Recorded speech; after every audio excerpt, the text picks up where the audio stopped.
Bonjour, bonjour, chers amis, connectez-vous.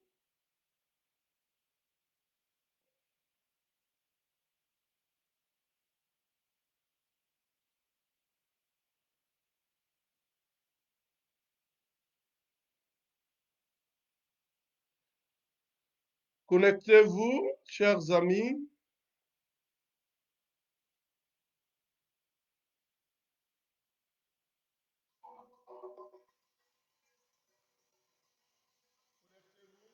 Salut, depuis votre position. J'espère que vous allez bien.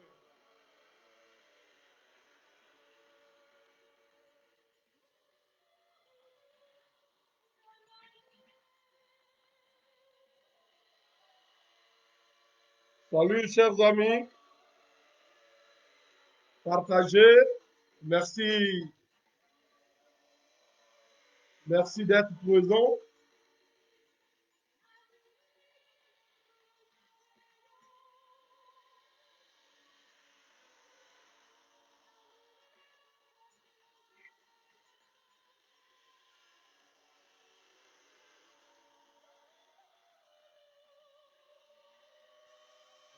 Merci, Alex.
Salut, mon père, cher adorateur. Francine, Nda, salut.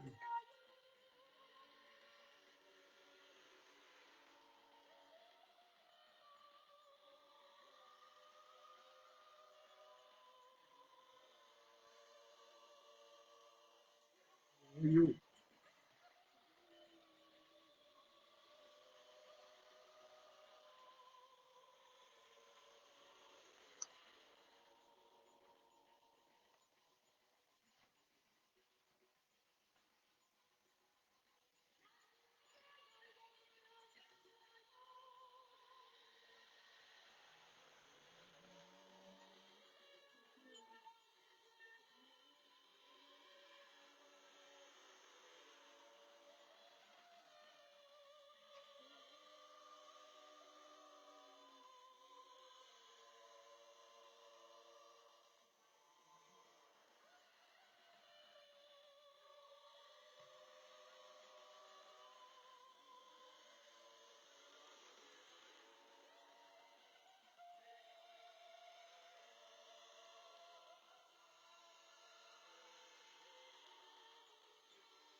Merci, chers amis, que Dieu vous bénisse.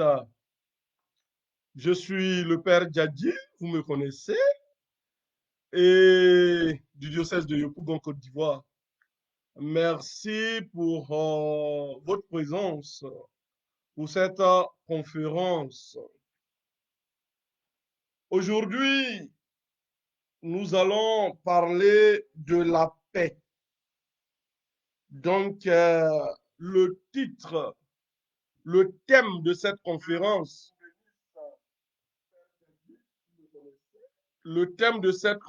excusez-moi,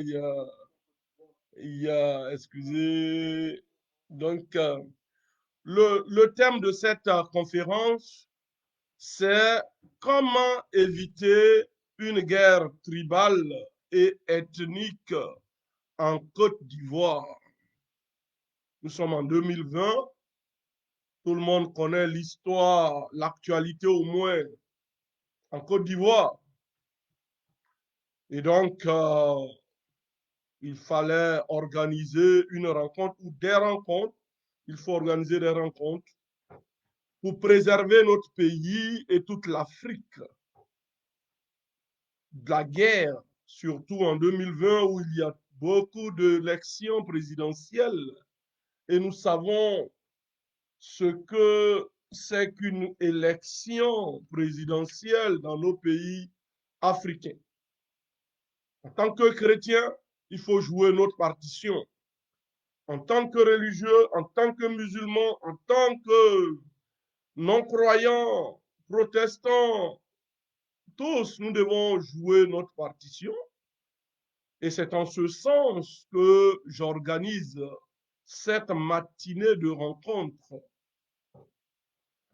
Vous allez pouvoir poser les questions en direct. Et je salue Marc Donzo, mon jeune. Tu as pris ton tabouret, il faut prendre bien le tabouret. On est assis. Prenez les tabourets, soyez sereins et nous allons parler sous l'arbre à palabres autour de Dieu. Parce qu'il faut se mettre autour de Dieu. J'aimerais qu'en ce jour, vous priez aussi pour mon parrain de baptême qui sera inhumé dans les heures qui suivent, dans mon village à Yaobu. J'ai perdu mon parrain de baptême. Et donc, hier, c'était l'enterrement de mon évêque émérite, l'évêque émérite de mon diocèse, Monseigneur Manjo, qui m'a ordonné prêtre. Hier, il a été inhumé dans la crypte de la cathédrale Saint-André. Merci pour les prières, pour ce grand homme de Dieu, ce baobab. Et aujourd'hui, on enterre mon parrain, donc je suis dans le deuil.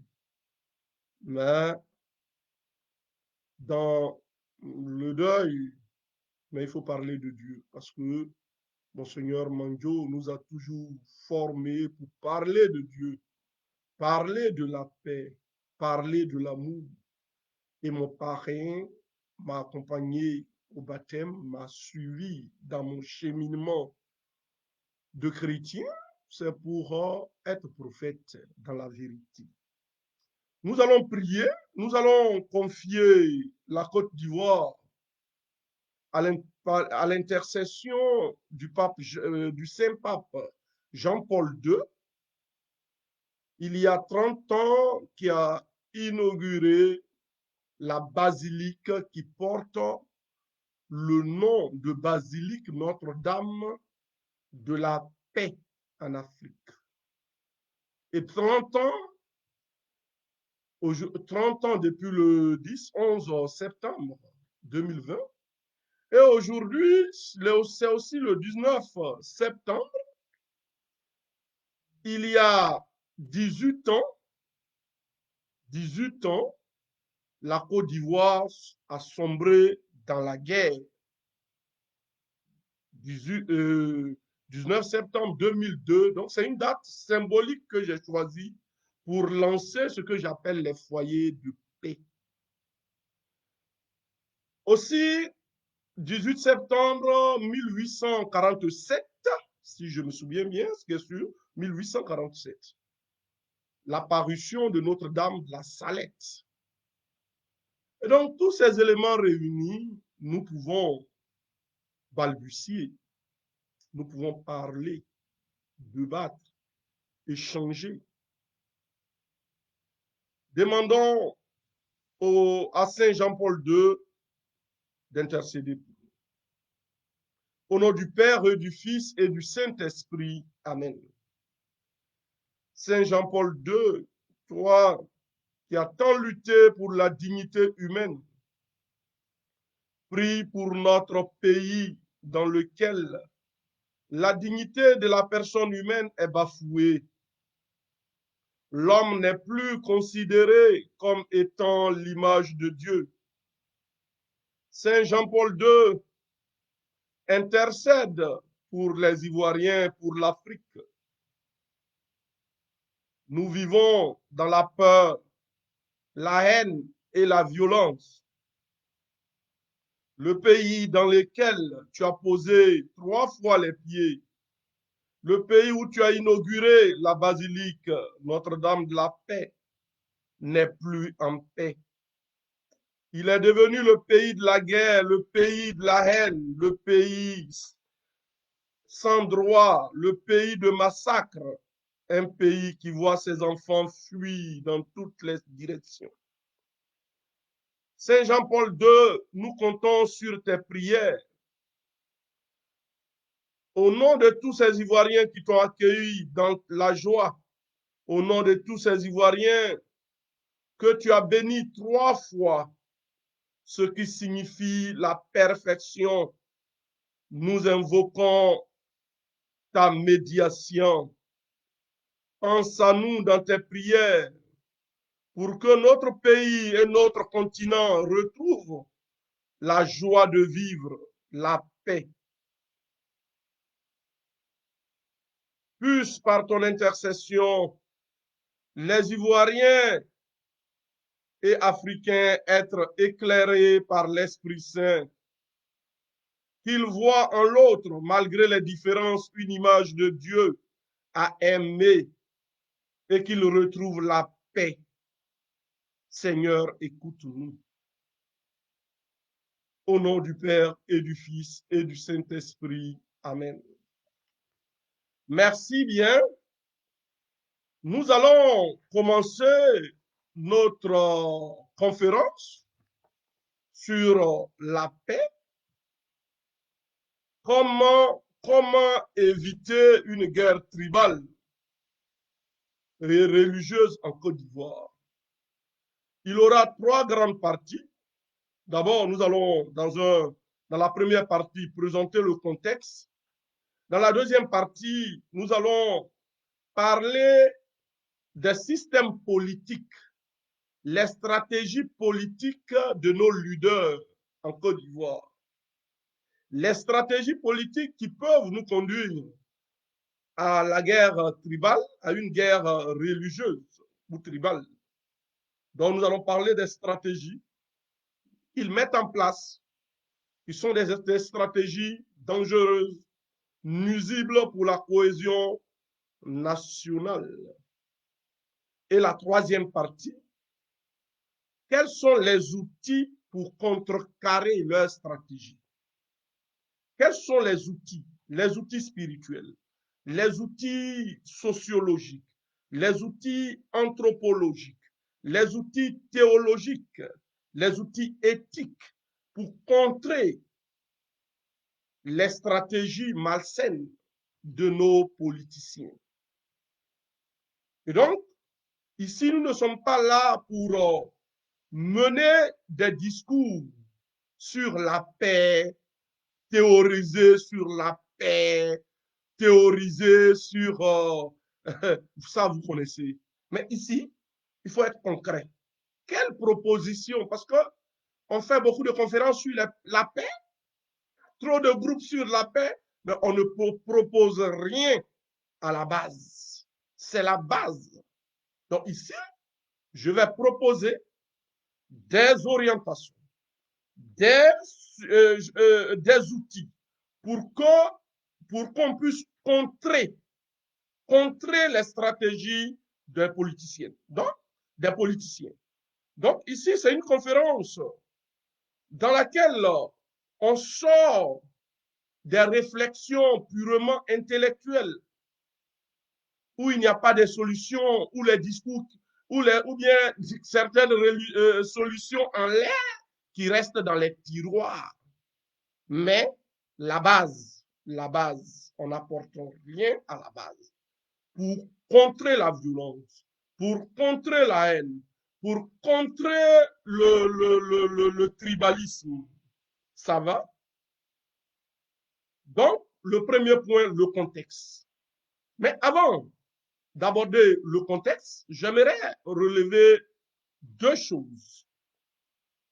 La première chose, ne me posez pas la question de savoir quel est ton avis sur le troisième mandat du président Alassane Ouattara.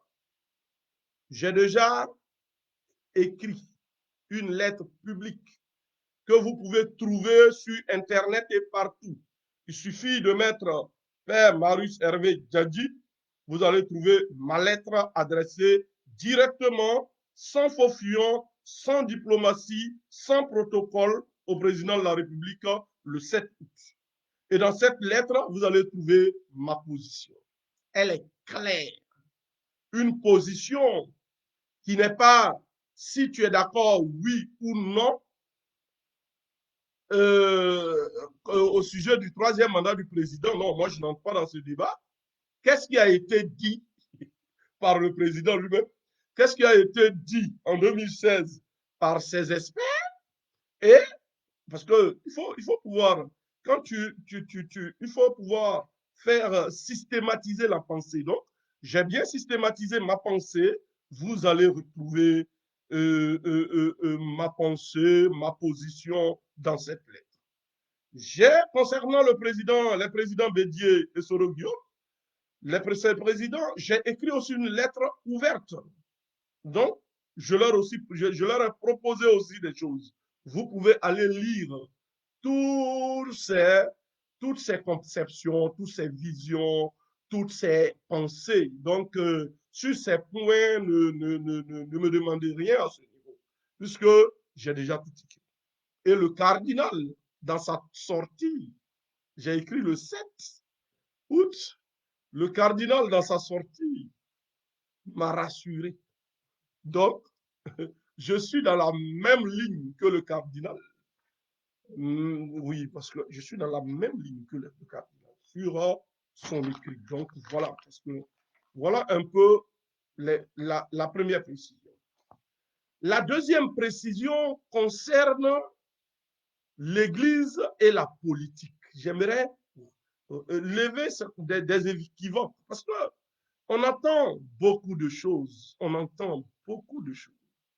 C'est vraiment, souvent, on voit des intellectuels réagir sur la question de la laïcité, mais c'est de la médiocrité. C'est de la médiocrité. C'est un flou intellectuel que nous voyons. J'interpelle la télévision ivoirienne. Quand vous devez inviter des gens sur certains sujets, en ces moments assez difficiles, où il faut éclairer dans la vérité, il ne faut pas inviter des intellectuels vendus. Il ne faut pas inviter des... Il ne suffit pas d'être diplômé. Parce que tu peux être diplômé et puis dans la conscience, tu es vendu. Il faut inviter les intellectuels libres dans la tête. Des intellectuels libres dans la conscience. Parce qu'en Afrique, on a beaucoup d'intellectuels. Mais combien d'intellectuels libres? C'est ça le problème. Il ne suffit pas d'être docteur en sciences politiques. Il ne suffit pas d'être juriste. Il ne suffit pas d'avoir des diplômes à Harvard ou en sciences po partout Il ne suffit pas d'avoir des diplômes en théologie, mais il faut être libre dans la tête. Ça, c'est le plus grand diplôme. Donc, les intellectuels qui sont enchaînés moralement, qui sont enchaînés au niveau de la conscience, quand ils sont sur les plateaux des télévisions africaines, ils n'arrivent pas à donner au peuple ce qu'il faut. Vous savez, dans nos villages, nos grands-parents n'étaient pas des diplômés, mais ils étaient libres dans la tête. Je parle de nos sages d'avant, parce qu'aujourd'hui, nous avons des rois et chefs traditionnels qui sont dans la conscience, qui ne sont pas libres. Donc voilà des précisions, parce que quand on parle de la laïcité, j'ai suivi des interventions, mais j'ai été choqué. J'ai été choqué des interventions sur la laïcité, ça fait rire. Mais ça crée un traumatisme chez les enfants qui regardent la télévision ou qui suivent certaines interventions sur Internet. Quand on nous dit que l'Église ne doit jamais parler de politique, mais ça fait pitié, ce n'est pas sur la laïcité. J'aimerais vous préciser que la laïcité n'est pas une notion politique ou philosophique née de Descartes, née des philosophes. La laïcité elle-même est bibliquement fondée. C'est Dieu qui a créé la laïcité. La laïcité, c'est la séparation entre le pouvoir temporel et le pouvoir spirituel, le pouvoir religieux. La laïcité, c'est une séparation des pouvoirs, séparation entre le profane et le religieux. Une séparation des sphères. Ça va.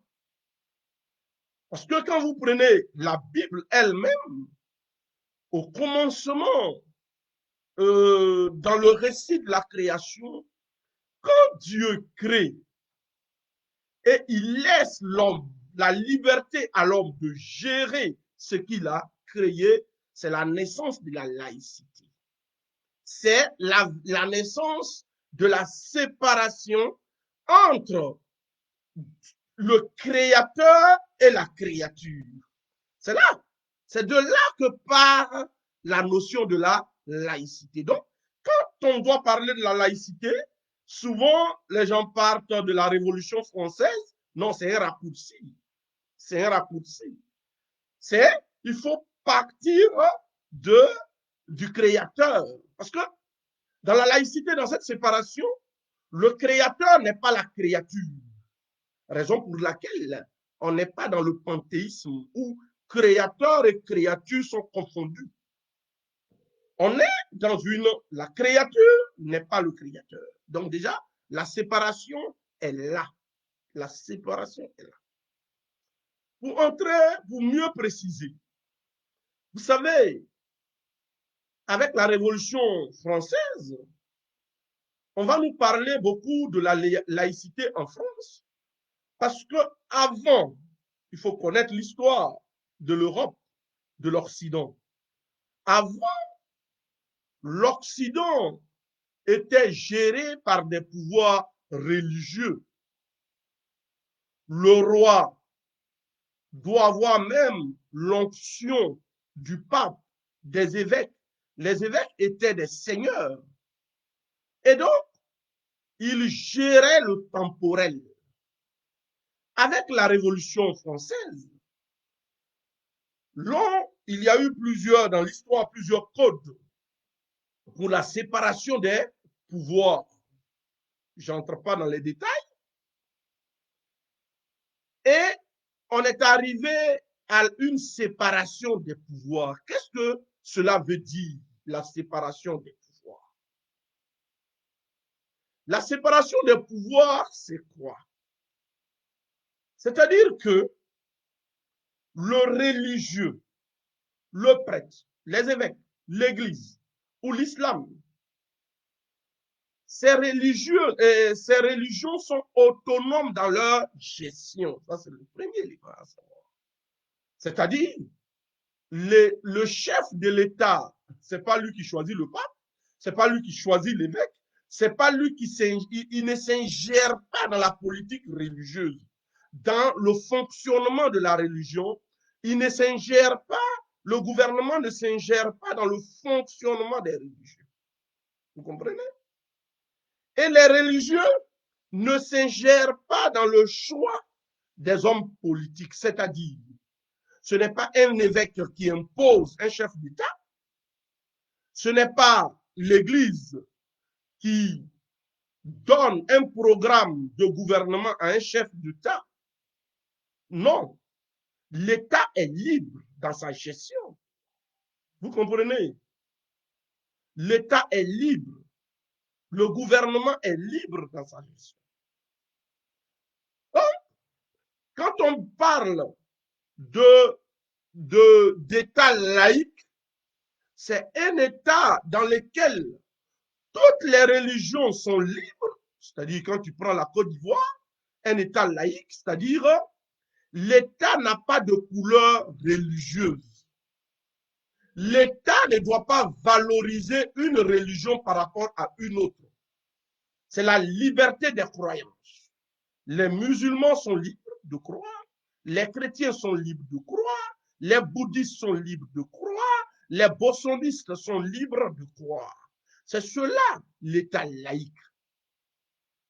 Et les religieux, comme je l'ai dit, ne vont pas aller imposer leur vision à la politique gouvernementale. Donc, vous avez vu la séparation. Mais il y a une complémentarité. Les religieux parlent de qui? De Dieu. Ils s'intéressent à qui? À l'homme. Les religieux, la religion est là pour éclairer l'homme, pour aider l'homme. L'État parle de qui? L'État, dans la gestion de l'État, c'est la gestion de la société. C'est la gestion de l'homme. Du coup, on se retrouve au niveau de la gestion de l'homme. Les religieux, le religieux ne peut pas regarder un État tuer un homme, l'homme. Les religieux ne peuvent pas regarder un État qui conduit les hommes dans le gouffre. Non.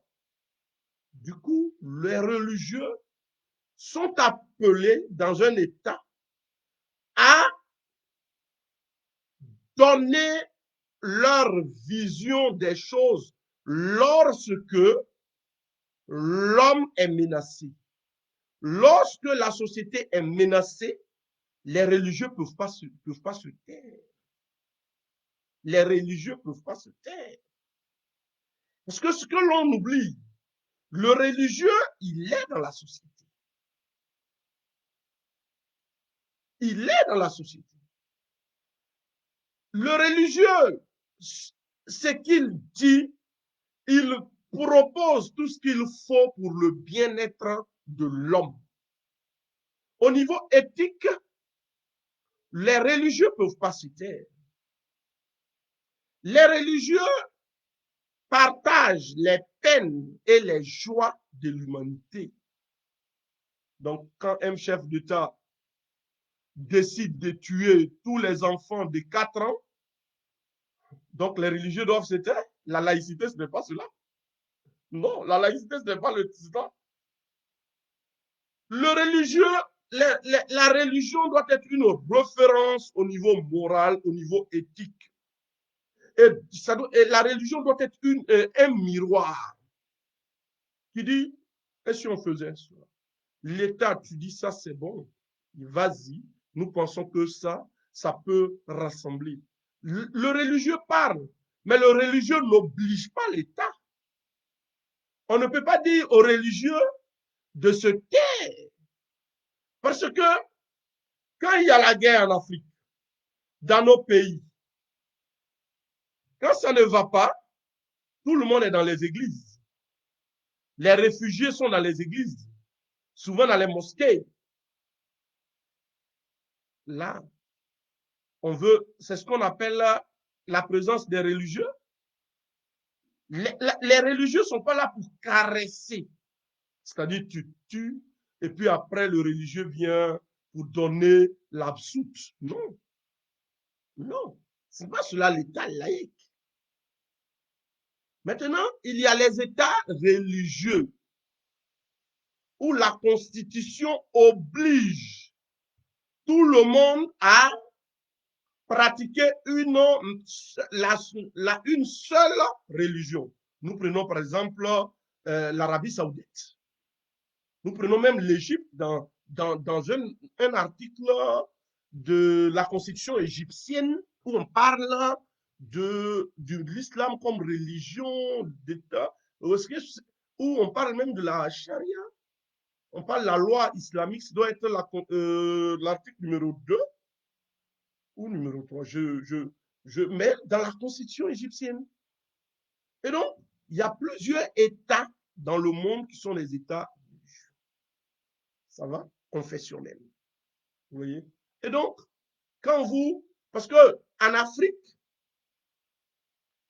quand les religieux parlent et ce qu'ils disent arrange l'État, le pouvoir en place, tout le monde les applaudit. Mais quand les religieux font des remarques dans le but de dire ici, il faut rectifier le tir, on sort la notion de la laïcité. Donc, il y a une manipulation politicienne de la notion de la laïcité. Vous voyez? Mais ce que certains chefs d'État aimeraient avoir en Afrique, ce sont des religieux qu'on utilise comme opium du peuple, des religieux comme on utilise pour caresser des plaies, pour calmer les victimes, pour dire c'est pas grave, regardez le ciel, Dieu est bon, laissez, le royaume des cieux est bon, heureux, ceux qui cherchent le royaume des cieux. Entre-temps, le dictateur fait son travail. Non, on ne peut pas, ce n'est pas ça la religion. Voilà les précisions. Maintenant, le grand 1, le contexte. Le 19 septembre 2002, la Côte d'Ivoire a connu une guerre. Il y a eu une rébellion. Dans cette rébellion, il y a eu des traces de guerre religieuse et guerre tribale. Ça, il faut avoir le courage de le dire. Cette rébellion-là, après 18 ans, lorsqu'on fait un bilan, on pense que cette rébellion ne nous a rien apporté. D'ailleurs, une rébellion armée qui viole, qui tue, ne peut rien apporter à l'humanité, aux gens. La rébellion voulait régler, d'après elle, un problème ethnique, un problème d'exclusion. Cette même rébellion aujourd'hui, 18 ans après, je pense que fait le bilan qu'elle a fait plus de mal que de bien, puisque son chef est lui-même exclu aujourd'hui. Vous voyez, Dieu nous rattrape dans tout ce que nous faisons. En 2002, on pouvait régler les problèmes sans prendre des armes, sans violer, sans tuer. Mais on a voulu prendre les armes. Les armes ne conduisent pas à la paix. Les armes peuvent imposer une paix, mais ne conduisent pas à la paix. Vous comprenez? Donc, après 18 ans, on remarque qu'il y a encore les exclusions, il y a encore la haine, il y a encore la vengeance dans les cœurs, il y a encore des éléments qui peuvent nous conduire à une rébellion, à une autre rébellion, qui peuvent nous conduire à la guerre, qui peuvent nous conduire à des tueries. Et la rébellion a abouti en 2011 à 3000 morts lors de la crise post-électorale. Nombre qu'on nous donne, on ne sait pas. Mais aujourd'hui, quel bilan? Est-ce qu'on peut faire la guerre tribale, guerre religieuse, pour régler nos conflits en Afrique, en Côte d'Ivoire? Est-ce que la guerre est le canal approprié pour créer un vivre ensemble? Je me pose des questions. Mais je laisse chacun faire son bilan. Je laisse chacun faire son bilan. À commencer par celui qui a affirmé partout qu'il est fier d'être le chef rebelle, M. Soro Guyo. Voilà. Je pense qu'aujourd'hui, j'ai suivi sa conférence il y a 2 jours, il est dans le regret. Il est dans le regret. Voilà pourquoi dans une de mes lettres, je l'ai invité à parcourir la Côte d'Ivoire pour demander pardon. Parce que les blessures de cette rébellion sont dans les cœurs. Les blessures de cette rébellion sont dans les corps. Les blessures de cette rébellion sont dans les âmes. On n'est plus là. On ne doit plus porter des gants. Il faut dire les choses de manière claire. Aujourd'hui, il demande pardon. Il le regrette. On ne va pas rester dans la vengeance. Il faut guérir les plaies. Mais la meilleure manière de guérir les plaies, ce n'est pas d'ajouter d'autres blessures. Mais comment, dans la vérité, guérir ceux qui sont blessés? Et la meilleure manière de guérir ceux qui sont blessés,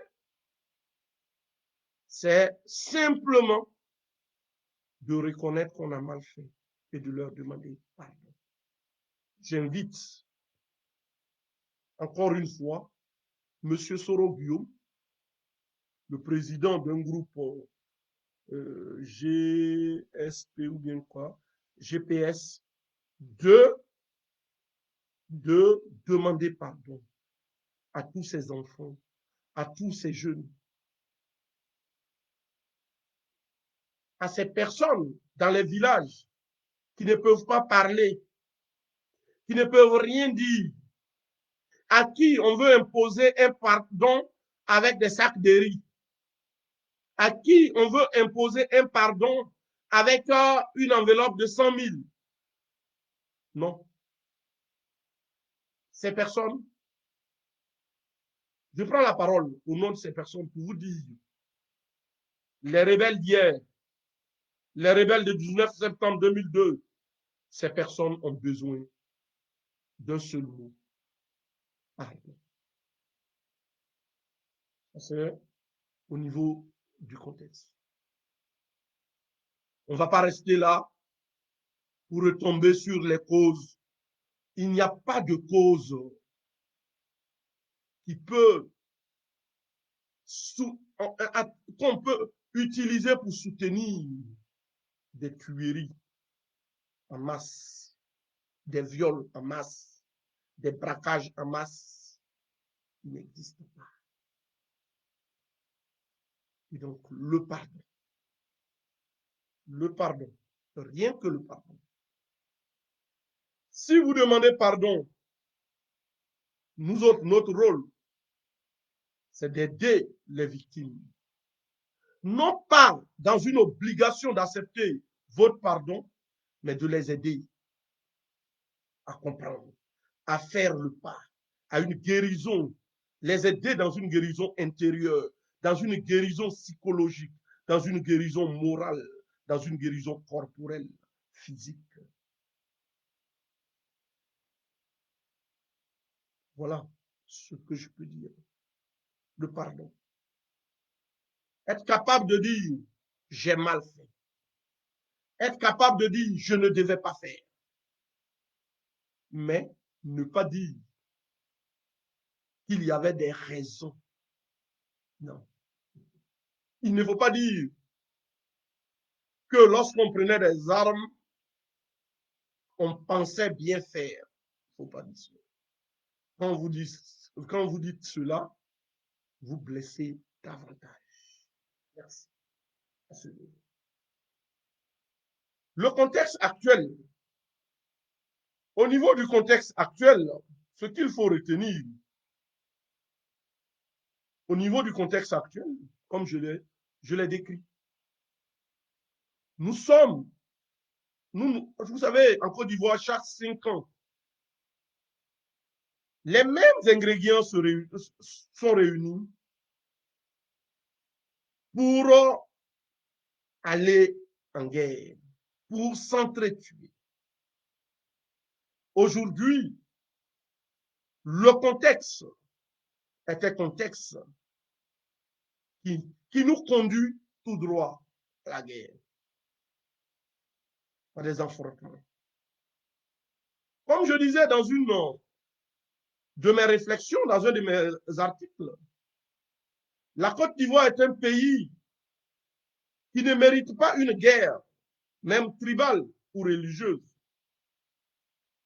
La construction de la Côte d'Ivoire, construction sociétale, construction sociale de la Côte d'Ivoire, construction humaine de la Côte d'Ivoire ne permet pas une guerre.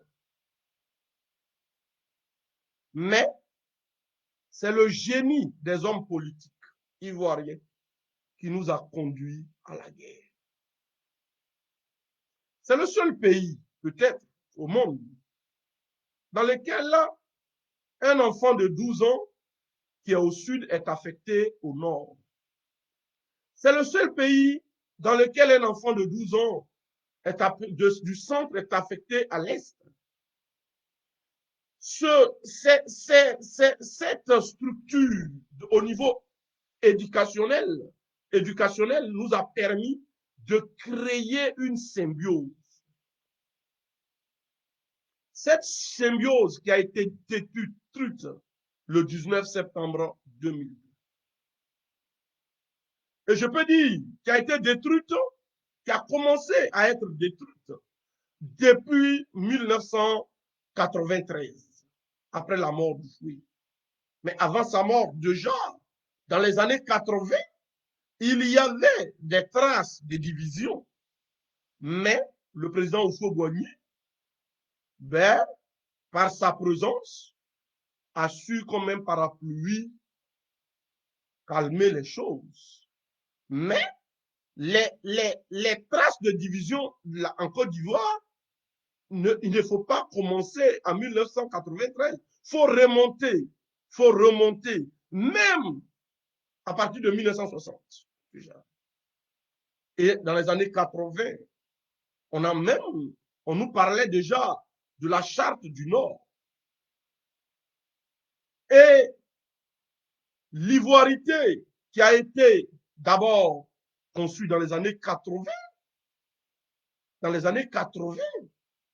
comme expression de ce qu'est l'ivoirien, expression de la beauté de l'ivoirien, expression de la culture ivoirienne, parce que l'identité, l'ivoirité était d'abord culturelle.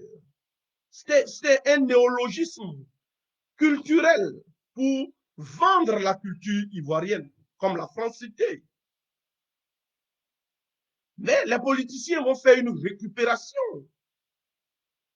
à partir de 1993. Et on va nous parler d'exclusion du Nord, d'exclusion des musulmans, Ce qui est archi faux. Ce qui est archi faux. Parce que l'exclusion du Nord n'était pas un système politique. Excusez-moi. Parce que les gens chantent du faux et ils veulent qu'on avale du faux, ce faux-là. Mais non, l'histoire récente de la Côte d'Ivoire, on la connaît. On la connaît. L'exclusion du Nord me choque quand on parle de cela. Il est vrai, les hommes politiques qui sont devenus des chantres de l'exclusion ont fait que, de manière isolée, il y avait des hommes en tenue qui profitaient de l'exclusion chantée par les hommes politiques pour poser des actes d'exclusion. Ça, je le reconnais. Il y avait des hommes politiques chantres de l'exclusion qui ont fait que certains partisans dans l'administration et autres ont posé des actes d'exclusion de certains nordistes. Mais il faut dire aussi qu'il y a des sudistes aussi qui étaient exclus au nord de la Côte d'Ivoire. Il faut dire la vérité. Parce que en Côte d'Ivoire, tu ne vas pas trouver un maire indécent à Korogo. En Côte d'Ivoire, tu ne vas pas trouver un maire Kwasi à Odiéné. Un député série à Katiola. Parce qu'on ne parle pas de cette forme d'exclusion aussi.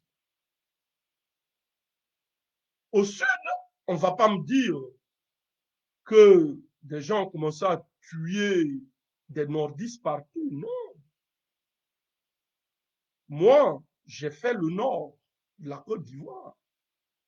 C'est l'endroit de la Côte d'Ivoire que je connais mieux. Je suis du sud et je suis fier d'être au nord. Mais les hommes politiques ont créé une sorte d'exclusion en Côte d'Ivoire, ce qui n'est pas juste. En Côte d'Ivoire, il n'y a pas de famille du Nord qui n'a pas un neveu du Sud. Il n'y a pas de famille du Nord qui n'a pas une nièce à l'Est. Il n'y a pas de famille du Nord qui n'a pas un fils au centre. Et c'est réciproque. Tu n'as pas de famille du Sud.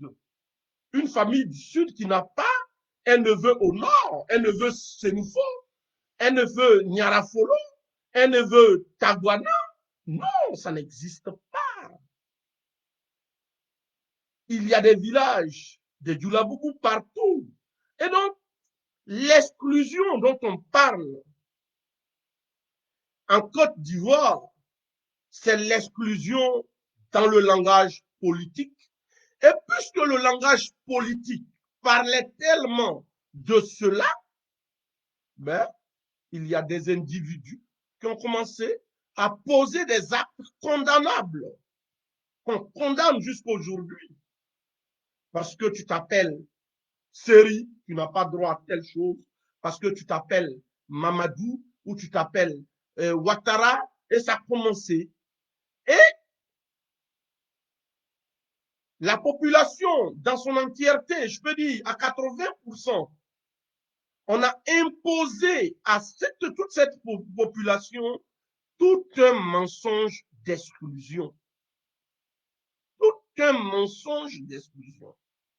De 93 jusqu'en 2002, jusqu'à ce qu'il y ait la rébellion. Il faut avoir le courage de le dire. Parce que on ment beaucoup, on ment. Les Ivoiriens, beaucoup mentent. Vous voyez, disons la vérité. Disons la vérité. Il n'y a pas eu en Côte d'Ivoire, il n'y a pas eu une exclusion de tous les Sénoufos d'Abidjan. Il n'y a pas eu une exclusion de tous les Corogolais de Sikessi. Il n'y a pas. Non, non, non, non. Ce sont des politiciens qui créaient des choses pour qu'on s'entretue. Et ils ont réussi. En 2002, on s'est entretué jusqu'en 2011. jusqu'en 2011. Donc, j'invite les gens, arrêtons ces histoires de présenter la Côte d'Ivoire comme un pays dans lequel on tuait les étrangers chaque matin. Non, non, je suis ivoirien, quand même. Je n'ai pas 60 ans, 70 ans, mais ce que j'ai vécu en Côte d'Ivoire, quand même, laissez-moi témoigner pour que la jeune génération sache la vérité. N'utilisons pas l'exclusion comme notion politique pour être au pouvoir. Les gens ont utilisé le mot exclusion pour être au pouvoir. Et les opposants, quand tu es opposant, tu utilises le mot exclusion. Quand tu es opposant, tu utilises exclusion. Le mot exclusion. C'est ce que chacun utilise. Utilise pour avoir un poste. Utilise pour être au pouvoir.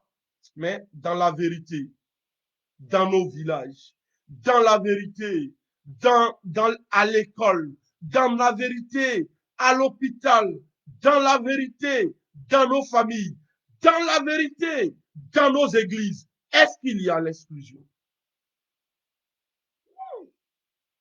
Il y a des évêques du Sud il y a des prêtres du Sud qui sont évêques au Nord. Il y a des mosquées dans les villages. Il y a des mosquées dans les villages en Côte d'Ivoire où le christianisme est à 80%. Allez-y dans les villages en Côte d'Ivoire, dans des villages au sud, à l'ouest. 100% chrétiens et 95% chrétiens, mais il y a une mosquée. Allez-y au nord, à Odiéné. Mais 80% musulmans, mais il y a une église. Qu'est-ce que vous voulez nous faire croire? Qu'est-ce que vous voulez nous faire croire encore? Parce qu'on a vécu dans la chanson de l'exclusion jusqu'à ce qu'on se retrouve à des milliers de morts. Même nos frères burkinabés et maliens. Mais moi, j'ai mes amis maliens, burkinabés. On a des neveux burkinabés, des nièces burkinabés. L'exclusion, l'exclusion est un système politique de certains opposants ivoiriens conçus dans leur tête et qui ont poussé certains Ivoiriens à tomber dans ce piège. Et c'est dans ce piège-là qu'il ne faut plus tomber aujourd'hui. Ça va? Aujourd'hui, c'est dans ce piège. Aujourd'hui, on a Facebook. Aujourd'hui, on a les réseaux sociaux. Aujourd'hui, on n'a pas seulement que la télévision ivoirienne, la RTI. Donc, on ne va plus permettre que le mot exclusion soit utilisé pour que les Ivoiriens s'entendent. Vous comprenez? Et dans la pratique, on ne doit pas parler, on ne doit pas agir en excluant des gens. Vous comprenez? Dans la pratique politique. Donc, je viens d'abord aujourd'hui faire savoir que l'exclusion naît dans l'esprit et on fait appliquer dans la Constitution, lors des élections et autres.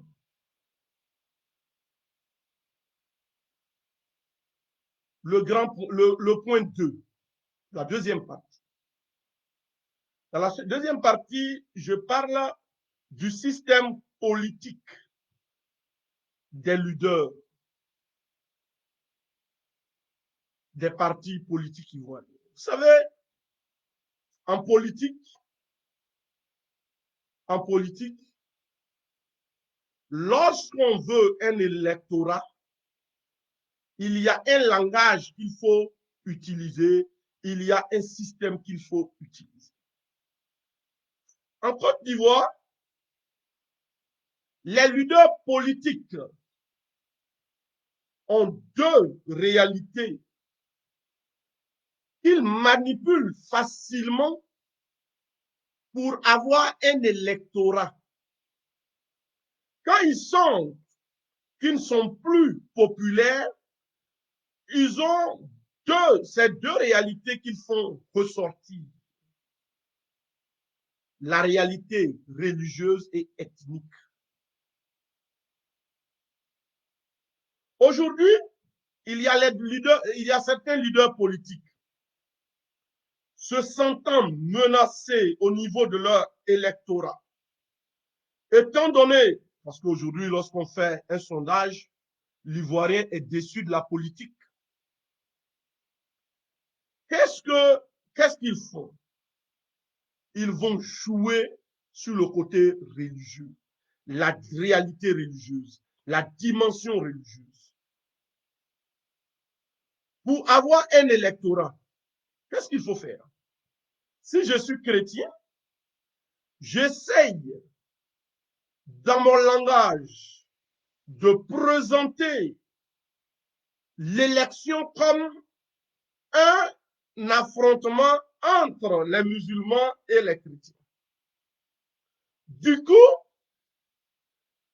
en créant deux blocs qui s'affrontent, dans mon camp étant chrétien, s'il y a des chrétiens déçus de mon programme, déçus de ma politique, ils vont se dire, comme ce n'est plus une affaire de politique, et puis c'est une affaire musulman-chrétien, je vais me rallier aux leaders chrétiens. Je suis musulman.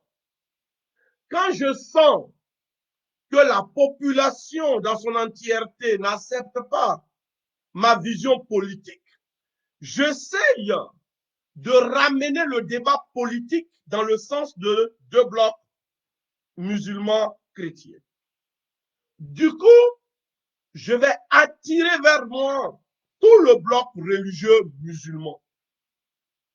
Parce que au niveau de la foi,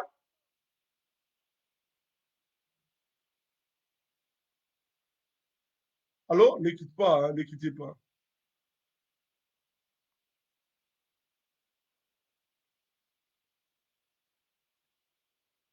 Donc, au niveau de la foi, il y a, excusez-moi 2 secondes, allô,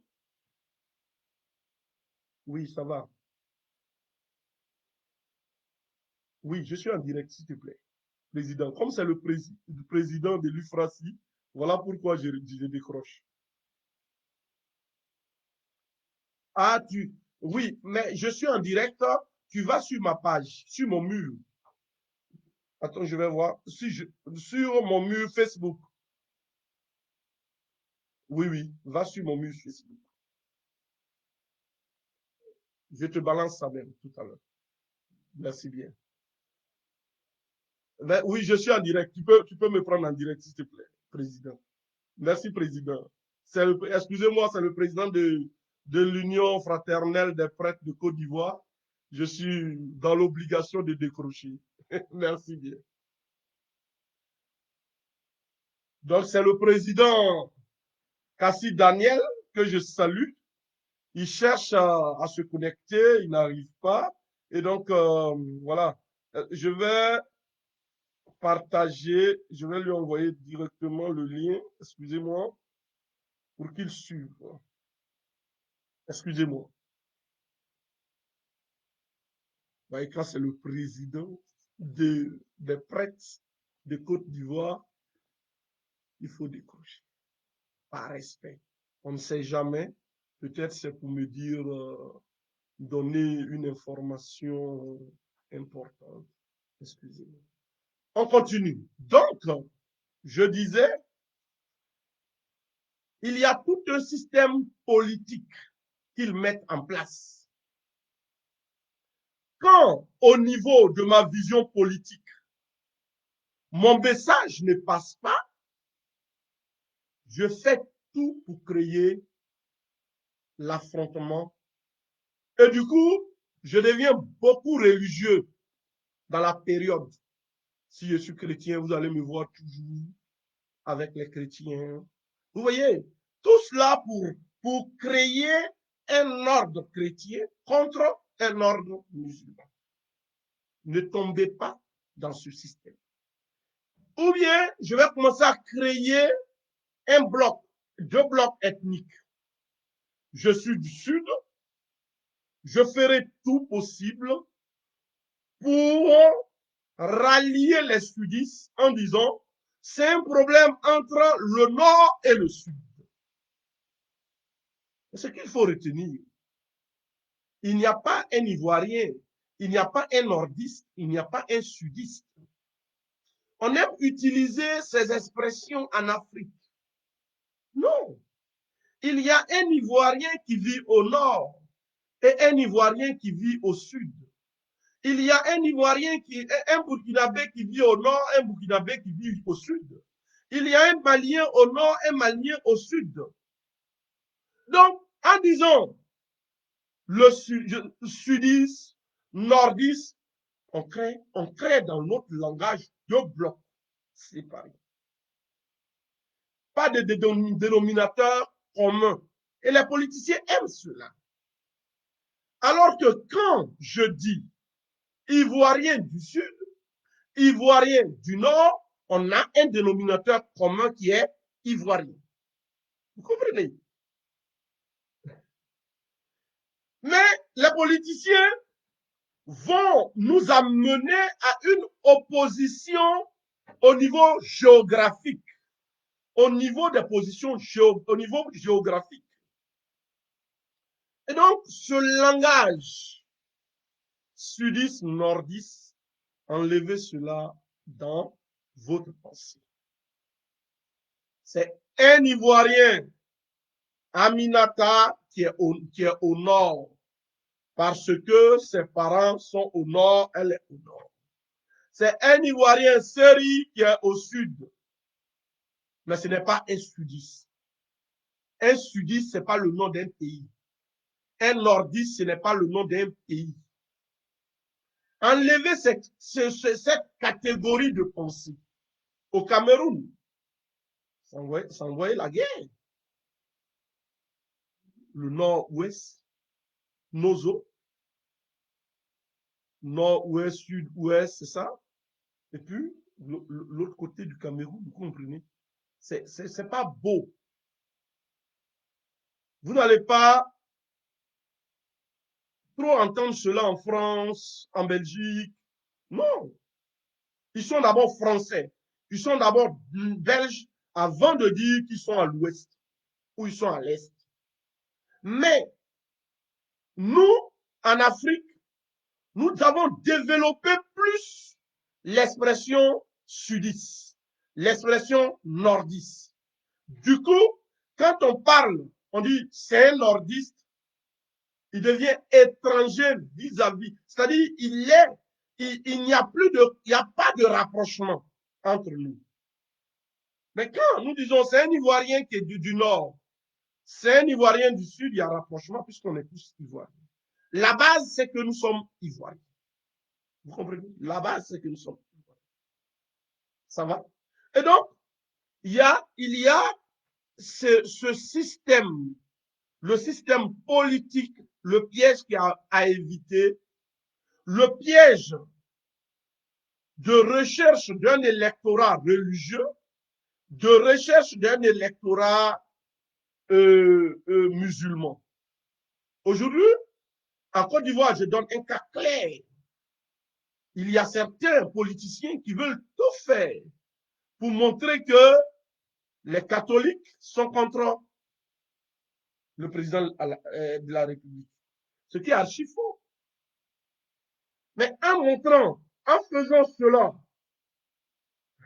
vous avez vu ce qui s'est passé à la cathédrale, vous voyez certains langages.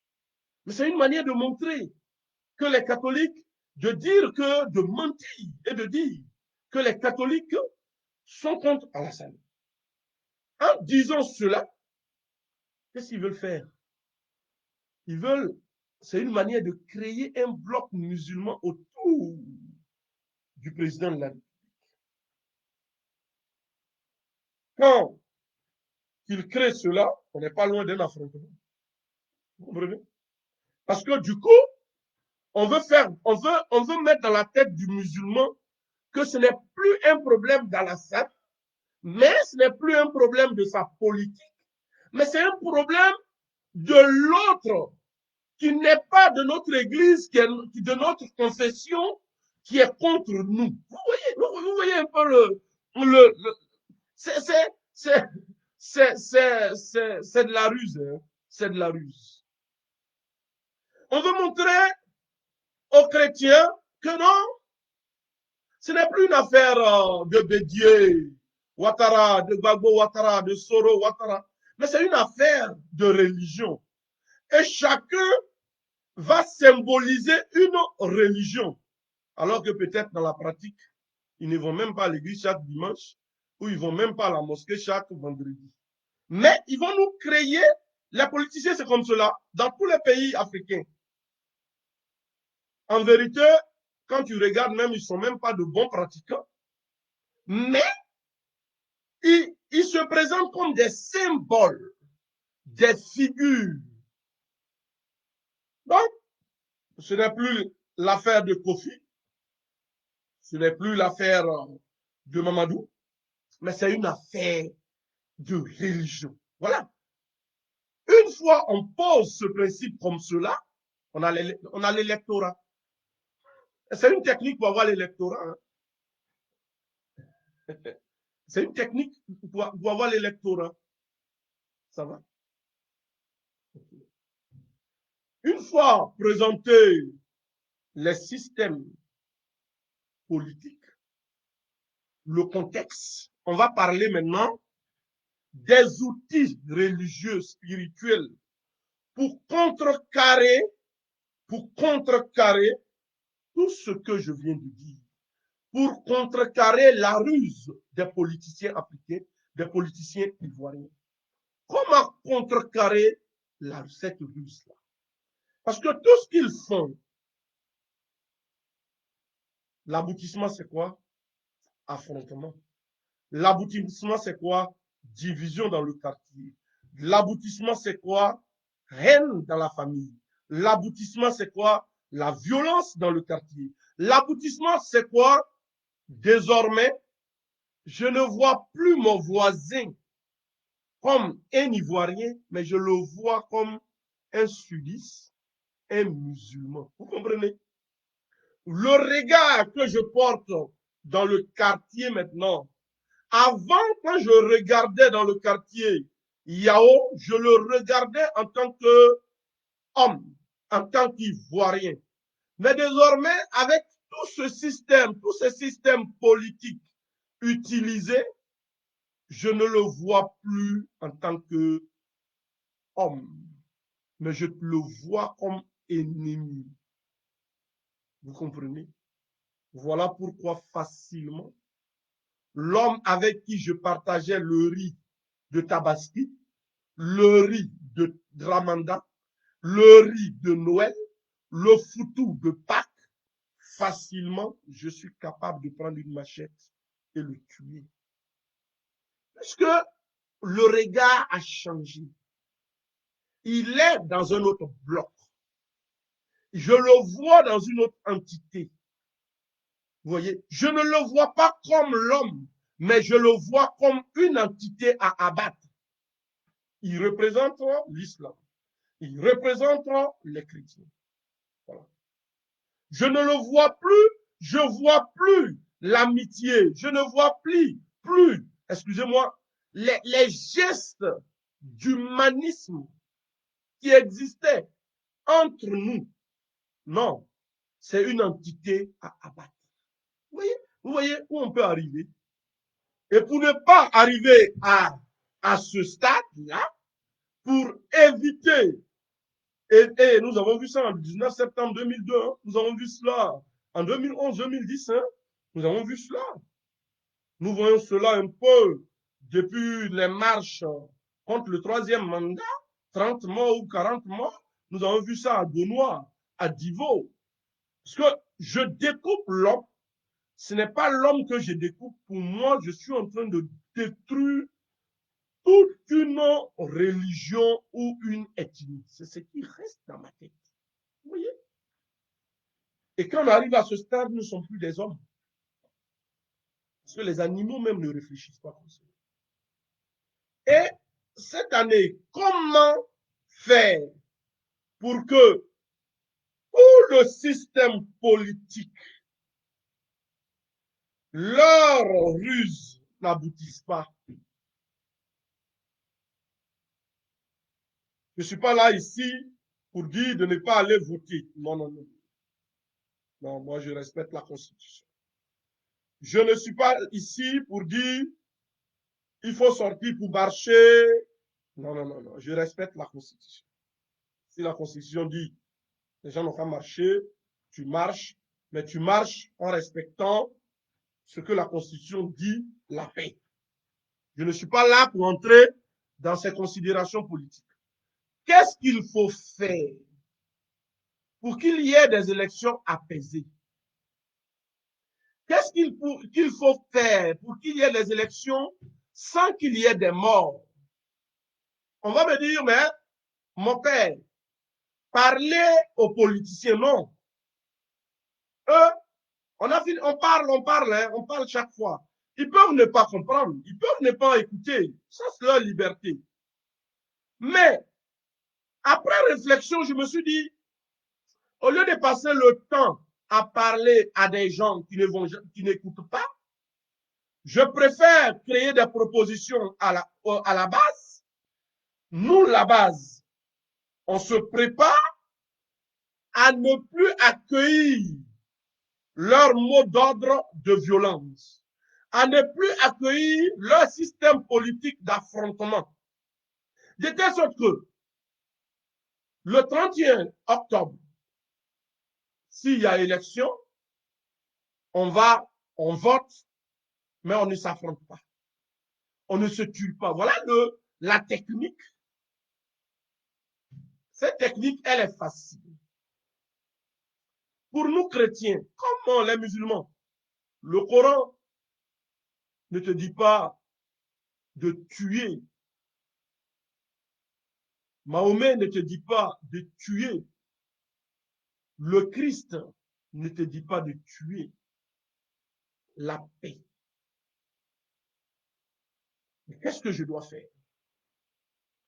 D'abord, il faut sortir de notre mauvaise manière d'utiliser le nom de Dieu dans les crises. La manière d'utiliser le nom de Dieu dans les crises. Vous savez, la loi du judaïsme nous dit, dans les commandements, tu respecteras le nom de Dieu, tu employeras le nom de Dieu avec respect. Regardez dans les différentes crises que nous avons eues en Côte d'Ivoire, comment nous avons utilisé le nom de Dieu. Les militaires, après avoir parlé pour aller en guerre, ils disent que Dieu bénisse la Côte d'Ivoire. Quand ils ont les armes, ils veulent aller en guerre. Certains jeunes, quand ils appellent à aller dans les rues, quand ils finissent, Dieu bénisse la Côte d'Ivoire. Les rebelles aussi, quand ils finissent de parler, ils disent Dieu bénisse la Côte d'Ivoire. Donc, le nom de Dieu n'est pas utilisé avec respect pendant la crise. Tout le monde dit le nom de Dieu, mais les cœurs font la guerre. Donc, le premier outil, c'est au niveau de la catégorie de pensée, au niveau de la conception de Dieu dans la crise. Le nom de Dieu est-il ce nom pour galvaniser les troupes en vue de s'affronter? Le nom de Dieu doit-il être utilisé pour des divisions? Puisqu'on va dire il y a un Dieu musulman, il y a un Dieu catholique où il y a un Dieu chrétien. Non, il y a un seul Dieu. Donc, notre manière d'utiliser le nom de Dieu doit changer. Regardez pendant les crises le nom de Dieu dans nos communautés de prière, dans nos groupes de prière. Le Dieu d'Israël, le Dieu éternel des armées va nous accompagner, nous allons gagner. Et on sélectionne dans la Bible, dans l'Ancien Testament, les parties bibliques qui poussent à la guerre, qui poussent à l'affrontement.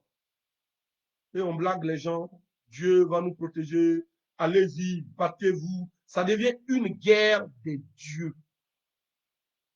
On veut voir entre le Dieu musulman ou le Dieu catholique ou le Dieu chrétien, quel est le Dieu qui est le plus grand, le Dieu qui sera vainqueur. Voici un langage, une pensée théologique qu'il faut enlever dans la tête. Donc, au niveau théologique, le nom de Dieu que j'emploie. Alors que le nom, ce nom de Dieu que j'emploie, doit me pousser à l'amour, au pardon, au vivre ensemble. Donc, revoyez le nom de Dieu cette année dans les communautés de prière, dans les groupes de prière, à la maison. Je me rappelle en 2011, on vous sélectionnait des psaumes de combat, des psaumes qui poussaient à aller aux affrontements. Non. On sortait des psaumes et des textes de leur contexte pour galvaniser les gens à aller s'entretuer. Non. En théologie, nous disons, l'Éternel des armées est devenu l'Éternel des armées pour que nos cœurs soient désarmés en vue de la paix. L'Éternel des armées est devenu l'Éternel des armées à la croix pour désarmer nos cœurs en vue de la paix. Ça va? De trois, il ne faut pas utiliser le nom de Dieu dans un genre apocalyptique.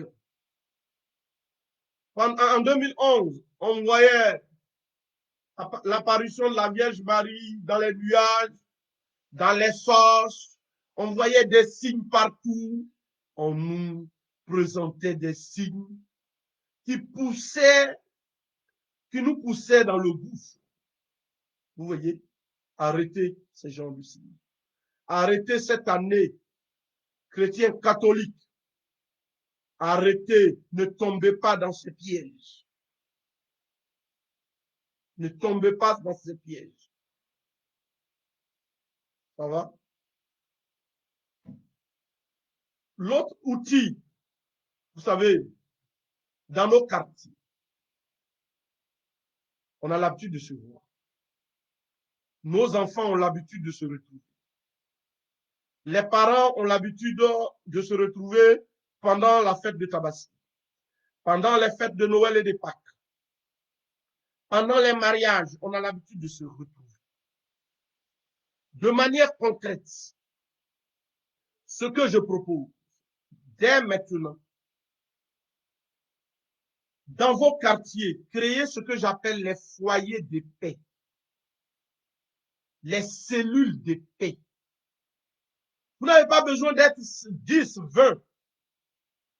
Toi qui m'écoutes, le soir, tu vas voir ton voisin dans le quartier, 2, 3 voisins. Vous dites, cette année, comment faire pour que entre nous, là, pendant les élections, chacun choisisse son candidat sans qu'on s'entretue. Donc, vous vous dites, une fois chaque 2 semaines, chaque soir, vous allez vous retrouver, musulmans ou protestants ou catholiques, vous allez vous hâter, vous allez vous retrouver pour parler de la paix pendant ces élections. Ça va? Vous n'avez pas besoin d'être 100, hein?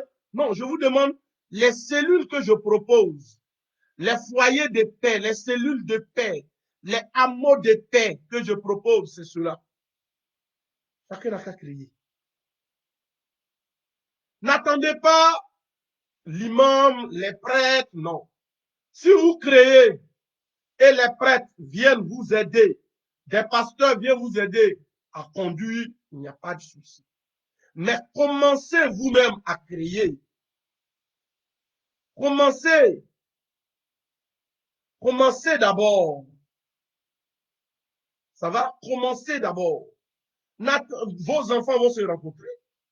Les parents se rencontrent une fois chaque 2 semaines. Ou une fois chaque semaine. 3 maisons par quartier. Créez beaucoup de cellules de rencontre. Dans ces cellules de rencontre-là, dans ces cellules de paix, quand vous vous retrouvez, ne parlez pas politique. Parlez de comment faire pour que, si jamais nos hommes politiques nous conduisent à des affrontements violents, nous, comment faire pour se protéger? Comment je dois faire pour protéger l'autre? Comment faire à 3 pour se retrouver? Pour ne pas qu'un d'entre nous meure. Voilà. Dans chaque quartier, créez cela. Maintenant, s'il y a des prêtres qui veulent utiliser les CEB et les CCB pour créer cela, vous pouvez le faire. Et donc, pour moi, voilà un élément de manière concrète que je vous propose. Comme j'ai dit au début, je ne suis pas dans une théorie de paix. Vous connaissez ce que c'est que la paix. Moi, je ne suis pas dans les collectifs religieux où on se retrouve pour les grandes conférences. Après, on se donne des médailles, on applaudit, mais la base, à Bobo, qui sait qu'il y a un collectif des religieux? À Yopougon, ou à Sakara, qui sait qu'il y a un collectif des religieux à Adjamé? Puisque les leaders de ce collectif de religieux ne vont jamais dans ces quartiers. Ils ne vont jamais dans ces quartiers. Ils se retrouvent à l'hôtel du Golfe, à l'hôtel Ivoire pour des grandes réunions. Mais ils sont pas là.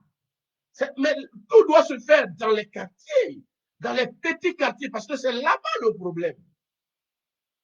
C'est là-bas le problème. Donc, je vous demande maintenant, comme je l'ai dit, les pasteurs, les prêtres, si vous voulez prendre le relais, ce qu'il faut faire, c'est aller rencontrer le musulman, l'imam, et de créer des grands groupes de rencontres visibles. Ces rencontres-là ne doivent pas être cachées.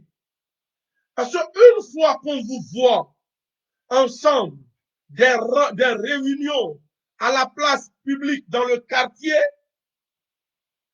des gens qui voient vont dire, mais attends, voilà comment ils s'aiment. Ah, les musulmans et les chrétiens se réunissent. Ah, le prêtre et l'imam sont en train de parler. Ah, vous voyez, et il faut commencer maintenant. Il ne faut pas attendre lorsqu'il aura des problèmes avant de créer cela. Il faut commencer. Il faut commencer. Et parce que plus vous faites cela, vous créez un rapprochement. Vous créez un rapprochement. Et ce rapprochement fera que lorsqu'il aura des contentieux, lorsqu'il aura des problèmes politiques après les élections, le rapprochement va faire que vous allez facilement comprendre le contentieux comme une différence légitime, mais pas une différence radicale. J'utilise ici la manière dont, en œcuménisme, qui est une branche de la théologie, nous réglons des problèmes au niveau œcuménique et au niveau du dialogue interreligieux. J'utilise le chemin des rencontres œcuméniques le chemin des dialogues théologiques entre les églises jadis séparées, comment nous utilisons, comment nous faisons pour passer, comment on a fait pour que les coptes orthodoxes et les catholiques se réunissent aujourd'hui, comment on a fait pour que les protestants et les catholiques se réunissent aujourd'hui pour parler de Dieu. Donc, on ne commence pas en théologie, en œcuménisme, on ne commence pas par les contentieux. On ne commence pas par la doctrine, les problèmes doctrinaux. On commence par ce qu'on appelle le dialogue de charité, le dialogue de rapprochement. Comprenez? Et c'est ce dialogue de charité que je vous propose. Le dialogue de charité.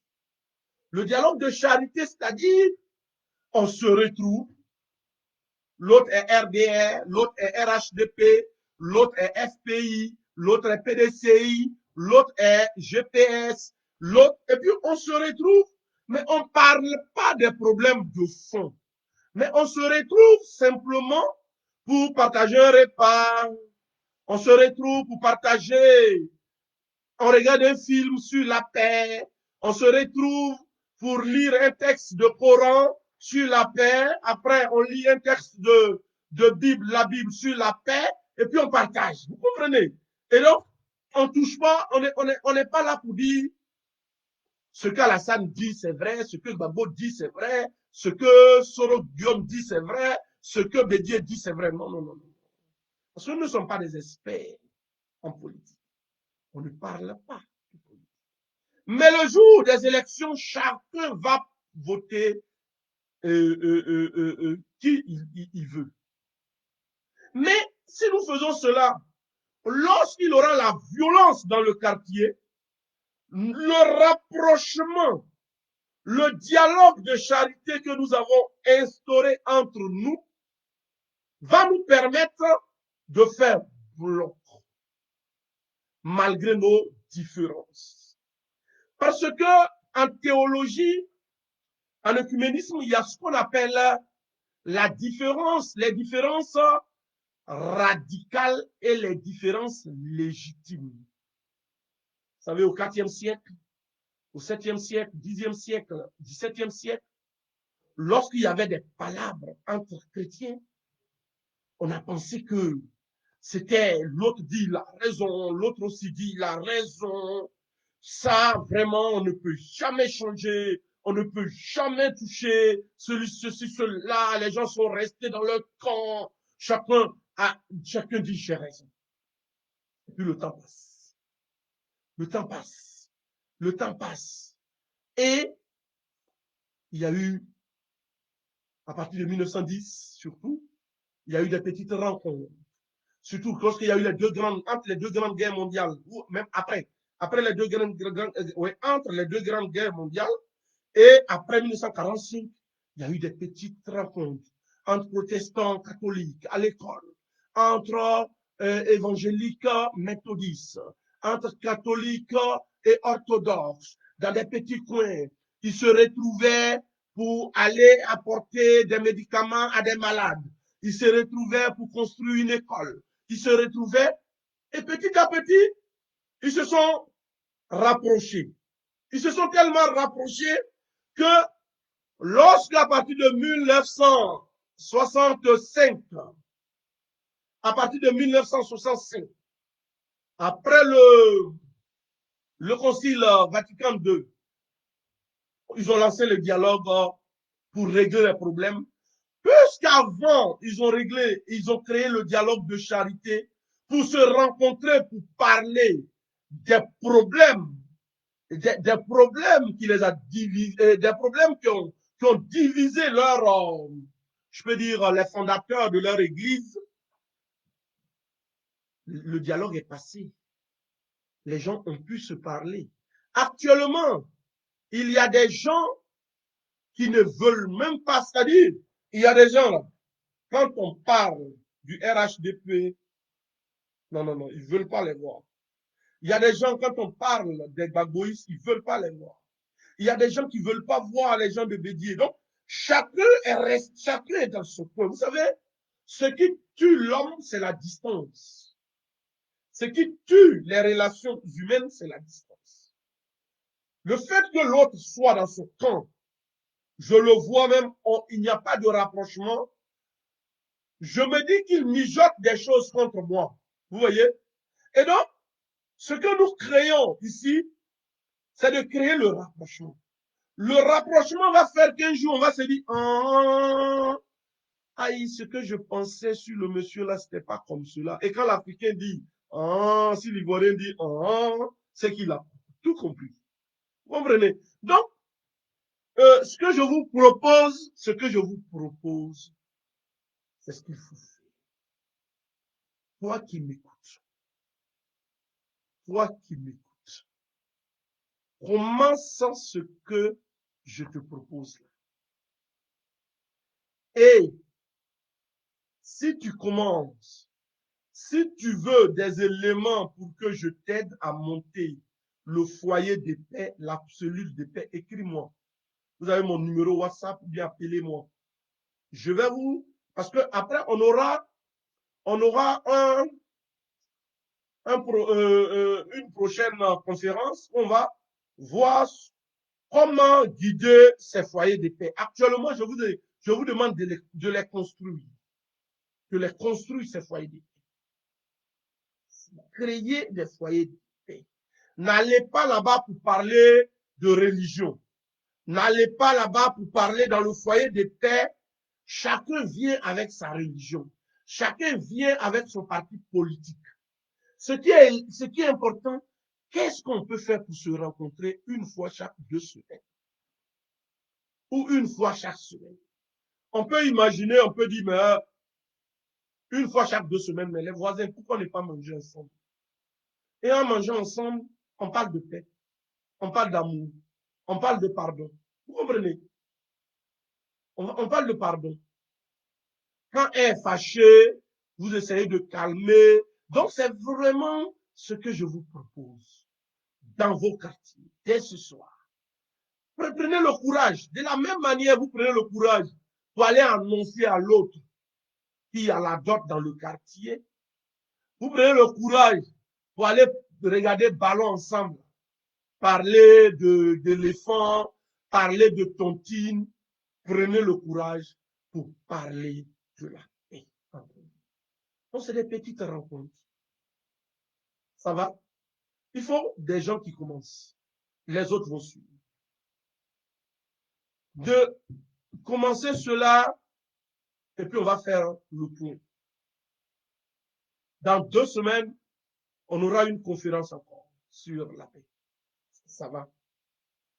Et donc, voilà ce que je voulais vous dire aujourd'hui. Je vous laisse poser des questions. Merci. J'attends les questions. On a 20 minutes pour les questions. Vous avez le numéro qui s'affiche. Vous pouvez m'appeler directement. C'est le 0032 48 44 67 0702. 0032 48 44 67 0702. Vous pouvez aussi écrire vos questions. Hein.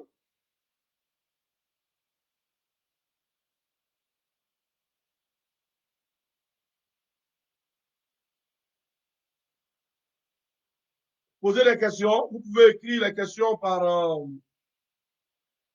dans les commentaires ou m'appeler ou envoyer les questions par message WhatsApp. Vous avez le numéro. Donc, j'attends les questions.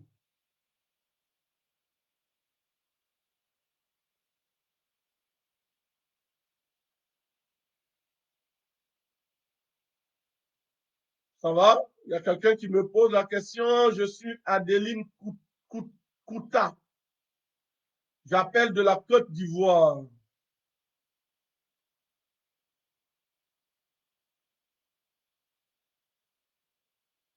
Merci, mon père, pour cette conférence.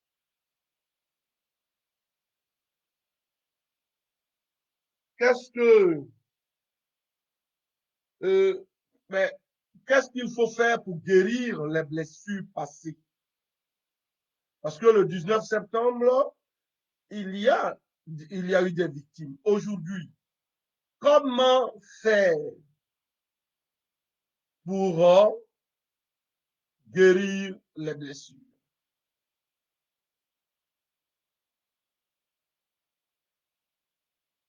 Merci bien pour la question. C'est ce que j'ai dit au début de la conférence. La meilleure manière, le remède qu'il faut, c'est le pardon de ceux. C'est ceux qui ont posé l'acte. Les chefs rebelles qui doivent se lever et demander pardon ensemble, publiquement, en faisant des tours dans chaque région de Côte d'Ivoire. Qu'ils disent un mot. L'argent ne guérit pas. Nous, en Afrique, on ne prend pas l'argent pour demander pardon. Non, non, non. Nous, en Afrique, on ne prend pas l'argent pour demander pardon. En Afrique, ce qui guérit, ce qui soigne, c'est la sincérité du coupable. Le coupable doit être sincère dans le pardon. Le coupable ne doit pas venir narguer les victimes avec son rang, avec son titre, avec son argent. Non, non, non, non. Il suffit de dire, j'ai mal fait. Je vous demande pardon. Aujourd'hui, les leaders politiques se demandent pardon entre eux pour créer des coalitions. Non, c'est pas ce qu'on veut. Ce qu'on veut, c'est le pardon du peuple. C'est le peuple qui a été blessé. C'est le peuple qui a été violé. C'est le peuple qui a été volé. C'est le peuple qui a été en retard. C'est le peuple qui a été blessé. C'est le peuple qu'il faut. Il faut affronter, avoir le courage d'affronter le peuple. Mais le mal, c'est qu'on a des leaders de la rébellion et des leaders politiques qui se justifient. Non, non, non. Il ne faut pas se justifier. Tu reconnais, il faut demander pardon. Vous voyez? Et puis, on pense qu'on achète le pardon. On n'achète pas le pardon. Les gens sont fiers dans leur pauvreté. Les gens sont dignes dans leur pauvreté. Ne pensez pas qu'en partant leur donner 300 millions ou bien 3 millions, c'est ça qui va guérir des blessures. C'est pas ça qui guérit le viol. C'est pas ça qui guérit quelqu'un qui a vu sa maman tuée. Ce n'est pas cela. Ce n'est pas cela qui guérit quelqu'un qu'on a fait descendre d'un quart au nom de l'ivoirité pour dire qu'il n'est pas ivoirien. C'est pas ça qui guérit. C'est pas l'argent qui guérit. C'est le pardon. Le PDCI doit demander pardon. Si, à travers le mot ivoirité, il y a eu des gens qui ont commis des actes d'exclusion envers les populations de certains nordistes, le PDCI doit demander pardon. Donc, le président Henri Konan Bédié, le président Soro Guillaume doit demander pardon. Si, parce que la rébellion, c'est lui qui est le chef. Il y a eu du mal, il y a eu des blessés, il y a eu des tueries qu'il demande pardon. C'est tout. Le président Gbagbo, le FPI, dans la manière de gérer, si en voulant sauver les Ivoiriens, en voulant contrecarrer la rébellion, il y a eu des gens aussi qui ont profité de cela pour faire du mal. Il demande pardon, le FPI. Moi, je ne parle pas trop du président Gbagbo et de Blé Goudé parce que ils sont encore dans les cordes de la haie. quand ils seront libres de tous leurs mouvements, on leur parlera. Mais actuellement, je parle aux leaders politiques qui sont libres, le président Ouattara, le président Mabri, le président Sorogio, le président Bédier, que tous demandent pardon à tous les Ivoiriens. Comprenez? Sincèrement, pardon. Le pardon redonne la dignité. Le pardon guérit. Le pardon relève. Le pardon aide. Le pardon permet de créer un dépassement. Vous comprenez? Donc, c'est ce pardon. C'est un petit mot.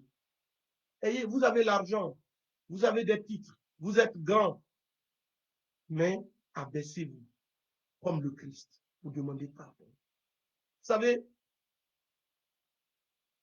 quand on a fait du mal à un pauvre, aujourd'hui, il ne peut rien faire, mais on ne sait pas. Dans sa vie, parmi ses enfants, ses petits-enfants, on ne sait pas qui aura une position dans laquelle ou à travers laquelle il trouvera tous les moyens pour se venger. Voilà pourquoi j'insiste sur le pardon. Les leaders politiques, militaires, s'ils demandent pardon, ils grandissent. Le 19 septembre 2002, chaque 19 septembre au moins, doit être un jour de pardon.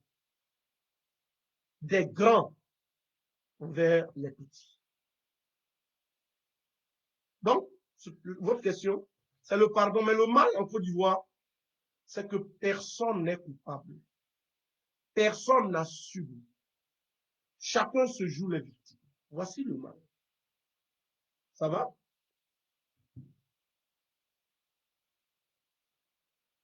Ça va bien? Je pense que ce qui est important, ce qu'il faut retenir de cette conférence, c'est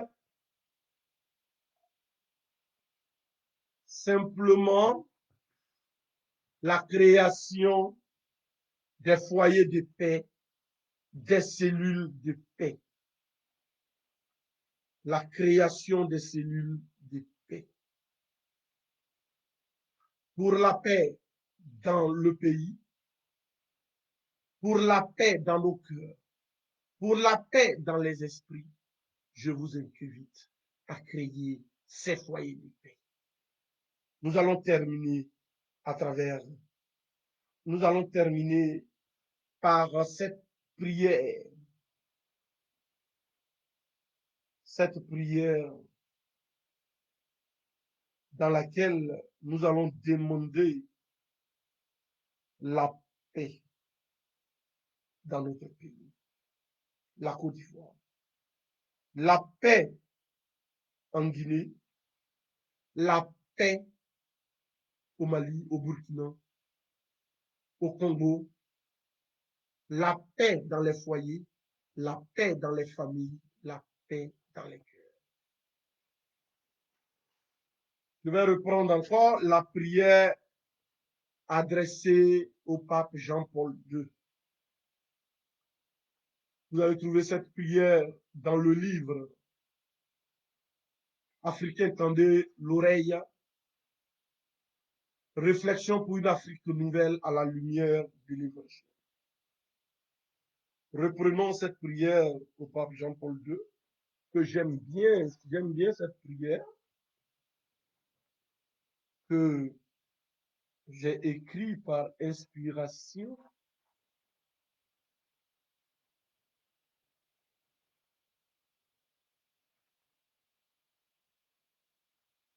Excusez-moi, je vais trouver ça. Prions au nom du Père et du Fils et du Saint-Esprit. Saint Jean-Paul II, nous comptons sur tes prières. Au nom de tous les Ivoiriens et de tous les Africains qui t'ont accueilli dans la joie, au nom de tous les fils et filles de ce continent, que tu as béni plusieurs fois. Au nom des Ivoiriens que tu as béni 3 fois lors de tes visites. Nous invoquons ta médiation auprès de Dieu. Pense à nous dans tes prières pour que notre pays et notre continent retrouvent la joie de vivre et la paix. Puisse, par ton intercession, les Africains, les Ivoiriens deviennent, puisse par ton intercession, tous les Ivoiriens être éclairés par l'Esprit Saint.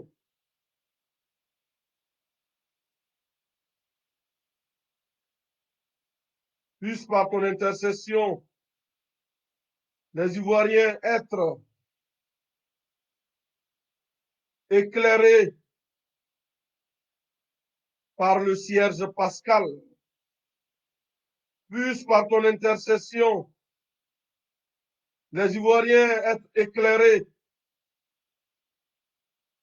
par la lumière du Christ. Saint Jean-Paul II,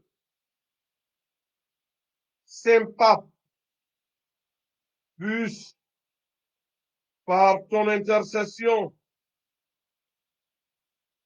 les Ivoiriens être éclairés par la lumière du ciel. Viens, Seigneur Esprit Saint. Viens, Seigneur Esprit Saint, Esprit de paix, Esprit d'amour, Esprit de pardon, Esprit de miséricorde. Viens, Seigneur Esprit Saint.